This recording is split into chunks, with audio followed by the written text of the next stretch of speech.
નમસ્કાર સાથી મિત્રો, વાત કરીશું આપણે કે છોટાઉદેપુર જિલ્લાની જે હાલ સ્થિતિ જોવા જઈએ તો રાજકારણ અત્યારે ગરમાયું છે એવી સ્થિતિ ત્યાં બની છે। કેમ કે ચેતર વસાવા ડેડિયાપાડાથી અચાનક છોટાઉદેપુર જિલ્લાની મુલાકાતે આવ્યા અને ત્યાં એમના સભ્યો દ્વારા ગુપ્ત મિટિંગનું આયોજન થયું। તો મિત્રો આપણે ડિટેલમાં વાત કરીએ તો અત્યારે સ્થાનિક સ્વરાજ્યની ઇલેક્શન જે ગઈ છે એમાં જે આમ આદમી પાર્ટીમાં કેટલાક ચૂંટાયેલા સભ્યો એટલે જિલ્લા પંચાયતના અને તાલુકા પંચાયત જે ચૂંટાયેલા સભ્યોને ભારતીય જનતા પાર્ટી દ્વારા અત્યારે ઓફર આપવામાં આવી છે, કારણ કે છોટાઉદેપુર જિલ્લાના પ્રમુખ ઉપપ્રમુખની અત્યારે પેટા ચૂંટણી યોજાવા જઈ રહી છે। તો મિત્રો આ બાબતને લઈને ચેતર વસાવા એમના સભ્યોને મળવા માટે અચાનક છોટાઉદેપુર જિલ્લાના ચૂંટાયેલા સભ્યોને મળવા માટે આવ્યા અને કહેવામાં આવ્યું કે કોઈ પણ સ્થિતિમાં કોઈ પણ સંજોગોમાં તમારે પાર્ટી છોડવાની નથી। તમને સત્તા પક્ષ ગમે તે લોભ લાલચ આપે પણ તમારે જનતા સાથે રહેવાનું છે અને જનતાનો અવાજ બનીને તમારા વિસ્તારમાં કામ કરવાનું છે, એવું ચેતર વસાવા ખુલ્લેઆમ એમના ચૂંટાયેલા સભ્યોને કહ્યું છે। તો મિત્રો આ બાબતને લઈ ડેડિયાપાડાથી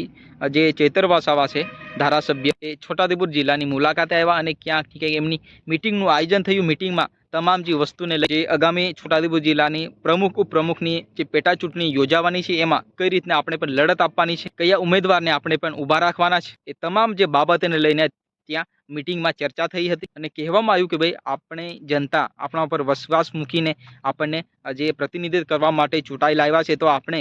જે આપણા વિસ્તારના લોકોને એમના સમસ્યાનું નિવારણ, એમની પડતર માંગો, એમની રજૂઆતો આપણે સાંભળવાની અને આપણા થકી જે વિકાસના કામો કરવાના થાય એ આપણી જનતાને વિકાસ કરીને બતાવવાનું છે, એવું ચેતર વસાવા એમના સભ્યોને કહ્યું। પરંતુ મિત્રો અહીંયા મોટો આક્ષેપ એ લગાવવામાં આવી રહ્યો છે કે ભાઈ ભારતીય જનતા પાર્ટીના કેટલાક નેતાઓ દ્વારા જે આમ આદમી પાર્ટીના ચૂંટાયેલા જિલ્લા પંચાયતના અથવા તાલુકા પંચાયતના સભ્યોને ઓફરો આપવામાં આવી છે, કારણ કે અત્યારે જે તાલુકા અને જિલ્લા પંચાયત છોટાઉદેપુર જિલ્લામાં ખાસી એવી સીટો એ આમ આદમી પાર્ટી કવર કરી છે અને અહીંયા લોભ લાલચ આપીને ક્યાંક ને ક્યાંક એમના ચૂંટાયેલા હોદ્દેદારોને જે આમ આદમી પાર્ટીના નેતાઓને ક્યાંક ને ક્યાંક સત્તાધારી પક્ષમાં લઈ જવા માટે જે અત્યારે લોભ લાલચ આપવામાં આવી રહી છે, એવું ખુલ્લેઆમ ચેતર વસાવા દ્વારા જણાવવામાં આવ્યું છે। જે મિત્રો તમને આ વિડીયો પસંદ આવે તો વિડીયોને લાઇક કરો, ચેનલ પર નવા આવ્યા તો ચેનલને સબસ્ક્રાઇબ કરો, વધુ શેર કરો, કારણ કે તમારો ભાઈ છે નવા વિડીયો નવા ટોપિક સાથે આવતો હોય છે। ફરી મળ્યું નેક્સ્ટ વિડીયોમાં, ત્યાં સુધી જય હિન્દ,